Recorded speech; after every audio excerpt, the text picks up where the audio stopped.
जय माता दी। कैसे हैं आप लोग? आई होप सब लोग ठीक होंगे। आज मैं दिखा रही हूँ दुर्गा माता का नवमी का पूजा। आज लास्ट पूजा है। मैं कैसे कर रही हूँ वो सारा चीज़ मैं दिखा रही हूँ। आप लोग देखिए, कोई ख़ास चीज़ नहीं है, इसलिए मैं पूजा के बारे में तो डिटेल में नहीं दिखा रही हूँ। जैसे सब लोग करते हैं, कन्या का प्रसाद बना के कन्या को खिलाना, हवन करना, यही सब कर रही हूँ। बस कुछ ख़ास टॉपिक लेके आई हूँ। टॉपिक यही है कि पूरे हिंदुस्तान में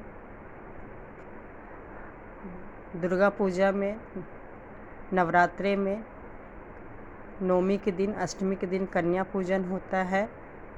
पूजन तो लोग करते हैं, पूजा तो लोग करते हैं, लेकिन कुछ दिन बाद या उसी दिन अपनों के साथ क्या करते हैं, अपनों बेटी पोती के साथ लोग क्या करते हैं। आज मैं यही टॉपिक लेके आई हूँ कि आखिर ये लोग को सच में ऊपर वाले से डर क्यों नहीं लगता है। कोई इतना गलत कैसे कर सकता है? कोई अपने आप को इतना भगवान कैसे समझ लेता है?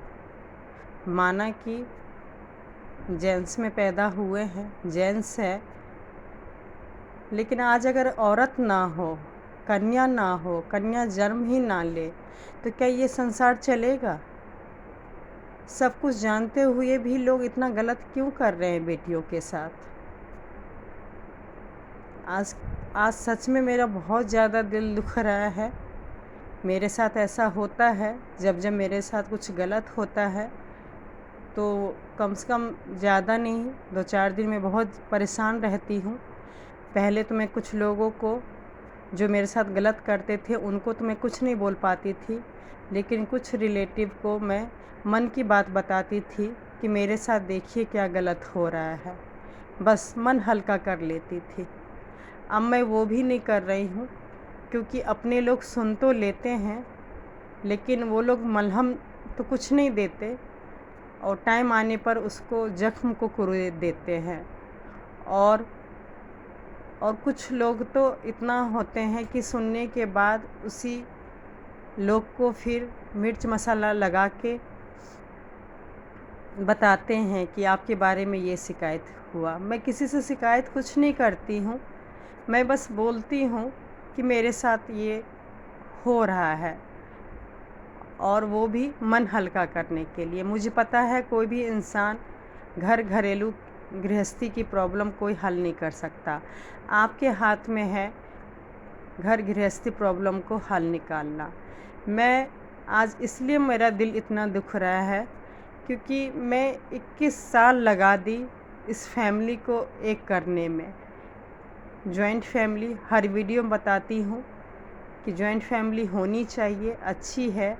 हर चीज़ को बर्दाश्त कीजिए, बड़े को इज्जत कीजिए, छोटे को प्यार दीजिए। कहना बहुत सच में आसान है, लेकिन जो निभा रहे हैं और दिल से निभा रहे हैं, सच में उनको बहुत तकलीफ़ होती है। तोड़ देना बहुत आसान है। आज मुझे बस इस बात का दुख हो रहा है कि इतने सालों से इतना कष्ट झेल के आखिर मैंने क्यों इतना सपना देखा, क्यों मैं निभाती रही ऐसे परिवार के लिए, क्यों मैं इतना कष्ट झेलती रही। अगर रिज़ल्ट यही आना है तो मैं ज़्यादा लंबा नहीं खींच रही हूँ। रिज़ल्ट यही है कि आज के दिन में भी कन्या पूजन होता है। लोग दूसरे के बेटी को बुलाए हैं, पूजा किए हैं, और हम इतना पास ऊपर नीचे रहते हुए आज मेरी बड़ी बेटी तो छोड़िए, छोटी बेटी को भी किसी ने भी नहीं बुलाया। किसी ने भी पूजा करना तो दूर की बात है, किसी ने भी एक बार देखना भी ज़रूरी नहीं समझते हैं। ऐसा नहीं है कि वो पल नहीं रही है, वो बड़ी नहीं हो रही है, लेकिन वो लोग को ऐसा क्यों कर रहे हैं, मेरे पास भी जवाब नहीं है। शायद एक ही जवाब है कि उन लोग को लगता है कि मेरी बेटी हिस्सा लेने आ गई है। अरे बेटी क्या हिस्सा लेने आएगी? बेटी तो मैं बार बार कह रही हूँ, वो तो 2 घरों में देने आती है। आज बड़ी वाली ने जैसे मुझे दिया, ये भी मुझे दे ही रही है, और आप लोग से क्या लेगी? हिस्सा। एक दौलत के लिए इंसान इतना नीचे कैसे गिर सकता है? कि मैं बार बार कह रही हूँ कि मैं जॉइंट फैमिली को एक करने के लिए, या कोई भी इंसान जो भी समझदार होंगे, वो पहले ज़माने में भी तीज त्यौहार इसलिए होता था कि अगर किसी छोटी मोटी वजह से या बड़ी वजह से कलह घर में हो गया हो, समाज में हो गया हो, तो उसको दूर करने का एक ये तीज त्यौहार एक ज़रिया होता है। सब चीज़ को भूल के लोग पूजा पाठ त्यौहार में एक हो जाते हैं, इकट्ठा होते हैं, और सब कुछ भूल के फिर नए सिरे से ज़िंदगी जीते हैं। मैं बार बार कह रही हूँ, हमारे बीच, हमारे साथ ऐसा कुछ हुआ ही नहीं जिसके लिए ये सब बहाना ढूंढने की ज़रूरत हो और ये सब करने की ज़रूरत हो। लेकिन फिर भी आज त्यौहार के दिन में भी मेरी बेटी याद नहीं आई। पता है क्यों? एक ही रीज़न है, क्योंकि त्यौहार की वजह से आना जाना शुरू होगा। फिर मेरी बड़ी बेटी जाएगी, बड़ी बेटी फिर आना जाना करेगी, फिर हमारे इन लॉज़ के लोगों को इस पे प्यार आ जाएगा, दया आ जाएगा, फिर हो सकता है कुछ देने का मन हो जाएगा, जो कि उन लोगों को बहुत नुकसान होगा। इस वजह से ऐसा क्या करके रखे हुए हैं, छोटा बच्चा को मान लीजिए कोई कुछ कर देता है तो शायद ना आए ना बुलाए करे, समझ आ रहा है। मेरे इन लॉज़ लोग को क्या हो गया है? अरे इस जन्म में आखिर आप ऐसा क्यों कर रहे हैं? ये सब करके क्या मिलेगा? मुझे तो कुछ समझ नहीं आ रहा है। मैं अपने आप को महान तो नहीं कह रही हूँ, लेकिन मैं बता रही हूँ कि मैं इतने सालों से इस घर में कैसे ज़िंदगी बिताई। मेरे साथ वो सब कुछ हुआ जो एक बहू के साथ होती है, बहुत ज़्यादा एक्सेस। लेकिन मैं किसी से कुछ नहीं कहती थी, और मतलब इतना हुआ, बस एक छोटा एग्जांपल दे रही हूँ कि मेरे फादर इन लोग खुद कहते थे कि मैं तुम लोग को एक नया घर दे के बसाऊँगा, तुम लोग दूसरे घर में चले जाओ। लेकिन मैं और मेरे हस्बैंड नहीं गए। मैंने सोचा हर परिवार में यही होता है, थोड़ा बहुत तो लगा ही रहता है, किसी के घर में कम, किसी के घर में ज़्यादा। हम लोग यहीं रहेंगे, और हम लोग कभी छोड़ के नहीं गए, क्योंकि इस घर के हम लोग बड़े थे। मेरी बेटी हुई, एक घर में रहते हुए, एक फ्लैट में रहते हुए 1.5 साल तक मेरी बेटी को टच नहीं किए। मैंने फिर भी किसी से कुछ शिकायत नहीं किया। 21-22 साल की थी, भगवान ने वो हुनर दिया हुआ था, सब कुछ संभालते हुए अपनी बेटी को भी पाल ली। और पालने के बाद एक पॉजिटिव भी हुआ कि घर में इतना नेगेटिव होता था, उस चीज़ को दूर रहने के लिए मैंने जॉब भी ज्वाइन कर लिया। और माता रानी की कृपा कहिए कि कलह से दूर रहने के लिए मैं जॉब ज्वाइन की, और आज उसी जॉब की वजह से मुझे बहुत कुछ मिला। इतना मिला कि मैं शिकायत कर ही नहीं सकती हूँ भगवान जी से कि मेरे साथ कुछ गलत हुआ। लेकिन बस एक ही शिकायत है, और कभी कभी मुझे तकलीफ़ होता है कि लोग दौलत पाने के लिए सीधी रास्ते क्यों नहीं अपनाते।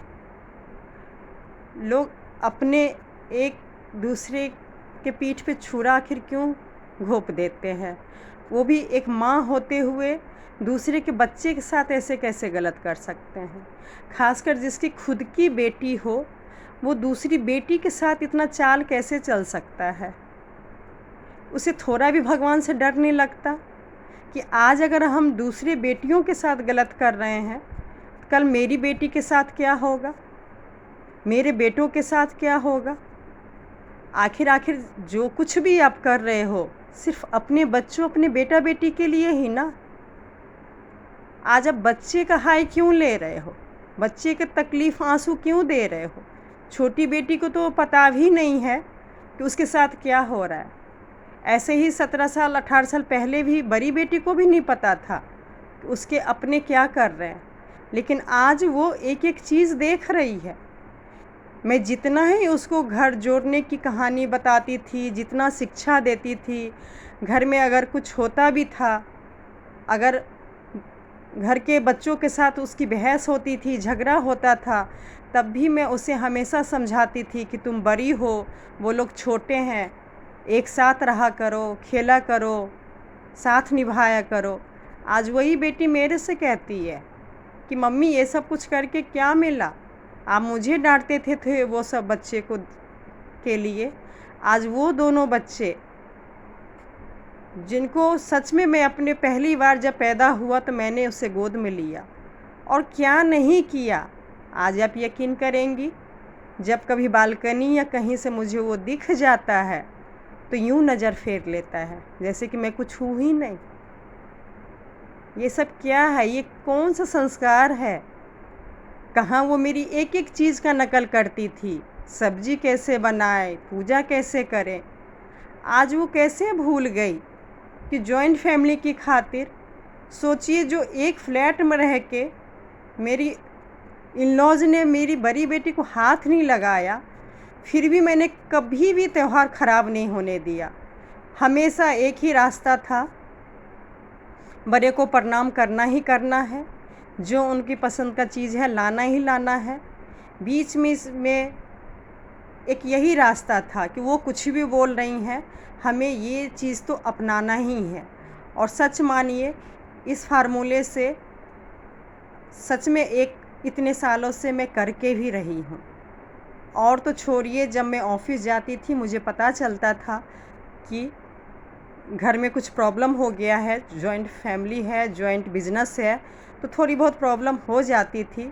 आप यकीन मानिएगा, मुझे नहीं भी कुछ खाने का मन होता था, हस्बैंड से मंगा के मैं घर में उनको कहती थी कि जाइए मम्मी से बोलिए कि बनाने के लिए। थोड़ा बहुत तो गुस्सा नखरा करती थी, फिर बनाती थी, सब लोग मिलके फिर खाते थे और फिर पहले की तरह परिवार एक हो जाता था।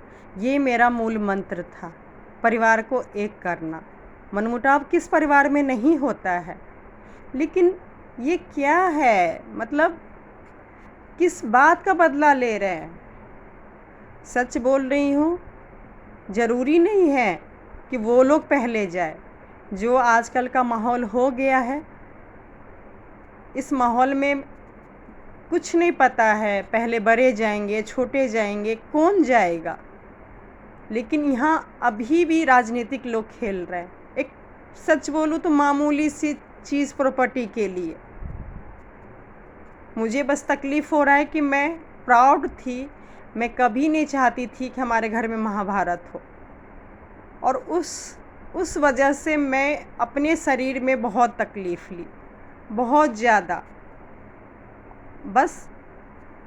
बस एक अंदर से यही था कि मैं अपनी वजह से कभी भी माँ बाप बेटा किसी को अलग नहीं करना चाह रही थी, कभी किसी को दूर नहीं करना चाह रही थी, क्योंकि मैं खुद ही माँ बन तो गई थी, लेकिन दोबारा नहीं बन जाने के कारण मैं तड़प रही थी। तो मैं ये पाप कभी भी नहीं करना चाह रही थी, और यकीन मानिए मैंने आज भी नहीं किया। मुझे अपने ऊपर प्राउड है कि मैंने आज भी ये गलती नहीं किया है। परिवार को एक करने में ही कोशिश में लगी हूँ, लेकिन यहाँ सिर्फ एक बेटा और बेटी के लिए, जबकि सब जानते हैं अगर आप नहीं दोगे कुछ भी तो ऐसा है ही नहीं कि मेरी बेटी लोग के लिए नहीं होगा या मेरी बेटी रोड पे आ जाएगी। मैं कौन होती हूँ बेटी लोग को कुछ देने करने वाले? मेरे माँ बाप ने आखिर कितना क्या दे दिया था, लेकिन आज क्या नहीं है मेरे पास। ऐसी मेरी बेटियों लोग के लिए भी होगा। अरे आप लोग क्यों परेशान हो? और इसलिए मुंह फेर लिए मेरी बेटी लोग के लिए कि हिस्सा बट जाएगा, हिस्सा देना पड़ेगा। इसलिए इन लॉज से सबसे एक मासूम बच्ची को दूर करके रखे हो कि त्योहार में आना जाना स्टार्ट करवाएंगे। फिर डेली आना जाना शुरू होगा, दादा दादी पिघल जाएंगे और फिर मेरे बेटे का हिस्सा ख़त्म हो जाएगा। कितनी घटिया सोच है। मैं बताती हूँ कि मैं वो लोग के बच्चे से कभी नफ़रत नहीं कर पाई। उसकी बेटी जब पैदा हुई तब मैं ऊपर आ गई। मैंने अपने हस्बैंड से बोला कि मैं बहुत तकलीफ़ झेल ली, बहुत भेदभाव झेल ली। अब मुझे पता है आपकी मम्मी मेरी बेटी को तो नहीं ली, इसकी बेटी को लेंगे। अब मुझे किसी भी कीमत पे भले ही स्टोर रूम मुझे जाना पड़े, लेकिन मैं जाऊंगी। पहले तो मेरे फादर इन लॉ हस्बैंड बहुत गुस्सा हुए, फिर मैं कुछ घर की प्रॉब्लम बताई, फिर मान गए। हम स्टोर रूम में आ गए उसके बेटी के घर आने से पहले। अब सोचिए, उसकी बेटी घर में आई नहीं और हम लोग को नसीब में स्टोर रूम मिला। इतना तकलीफ़ झेली उस स्टोर रूम में, कितने साल मुझे लग गए उस स्ट्रगल वो लाइफ जीने में। और अपनी बेटी का हिस्सा अब जो सुख भोगना था फ्लैट में हम लोग को, लेकिन त्याग करके हम लोग ऊपर आ गए ताकि वो लोग भी सुख शांति से रहे और मैं भी रहूं। इतना होने के बावजूद भी मैंने कभी भी नहीं सोचा कि ये मेरे दुश्मन की बेटी है, ये लोग ने मुझे ज़्यादा परेशान करके ऊपर पहुंचाया है। कभी भी नहीं। ऑफिस जाती थी फिर भी उसके बच्चे को हमेशा केयर की, जितना हो सके खिलाना पिलाना खाना, मतलब कभी लगा ही नहीं कि वो मेरी बेटी नहीं है। और वो बड़ी मम्मी भी बोलती है। इस वजह से मैं पूरा फ़र्ज़ निभाई। और एक मैं आप लोग को भी बता दूं, कोई भी रिश्ता हम अपने मर्ज़ी से नहीं चुनते हैं, हर रिश्ता ऊपर वाले भेजते हैं। उस बच्ची के साथ भी मेरा रिश्ता था, है, इसलिए मैंने अपना फ़र्ज़ निभाने में कभी भी कंजूसी नहीं की। मैंने एक बार नहीं ये सोचा कि घर का परंपरा निभाते हैं कि अगर मेरी मदर इन लॉ ने, दादी ने मेरी बेटी को नहीं लिया, नहीं टच किया, तो मैं क्यों लूँ उसको। ऐसा मैंने बिल्कुल भी भावना कभी लाई ही नहीं। ऐसी जब उसका बेटा हुआ, उसका तो सब कुछ किए।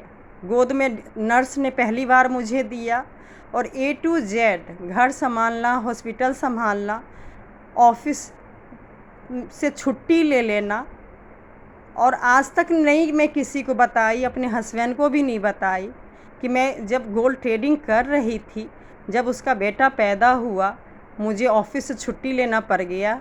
नीचे मेरे कमरे में टीवी नहीं था, घर का इतना सारा काम था और मुझे कुछ समझ नहीं आ रहा था। ब्रोकर फ़ोन पे फ़ोन कर रहा था, मैं उतना ढंग से उस बिज़नेस को डील नहीं कर पाई।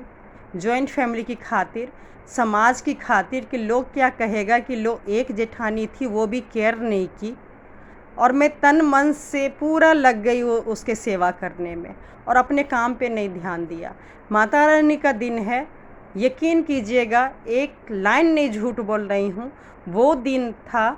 और उसके बर्थडे तक 1 साल तक मेरा इतना लॉस हुआ, इतना लॉस हुआ कि आज जिस वो प्रॉपर्टी के लिए वो लोग सोच रहे हैं ना कि हम ले लेंगे, वो नहीं देना चाह रहे, उससे आलीशान फ्लैट में ख़रीद सकती थी। इतना ज़्यादा लॉस, यहाँ तक कि उसका बर्थडे के दिन भी हुआ। और ये सब कहानी मैं इसलिए बता रही हूँ कि इतना कुछ होने पे भी मुझे उस बच्चे से नफ़रत नहीं हुआ, ना उसकी बेटी से, ना उसके बेटा से। हमेशा मैं जैसे अपनी बेटी को मानती थी, वैसी उसके दोनों बच्चे को भी मानती थी। जो ड्रेस, जो कपड़ा मैं अपनी बेटी के लिए लाती थी, करती थी, खिलाती थी, वही चीज़, सारा चीज़ मैं वो लोग के लिए भी करती थी। लेकिन आज अफ़सोस है कि जब मेरी छोटी बेटी हुई, इतना कुछ होने पे भी ज़िंदगी वहीं की वहीं है। इतिहास फिर दोहरा दिया। सब कुछ ठीक मैंने किया हुआ था, चाहे जैसे तैसे एक तरफ़ा ही सही, लेकिन आज मेरी छोटी बेटी के साथ भी यही हो रहा है। क्यों हो रहा है, ये क्वेश्चन, ये जवाब मैं ढूंढ रही हूँ।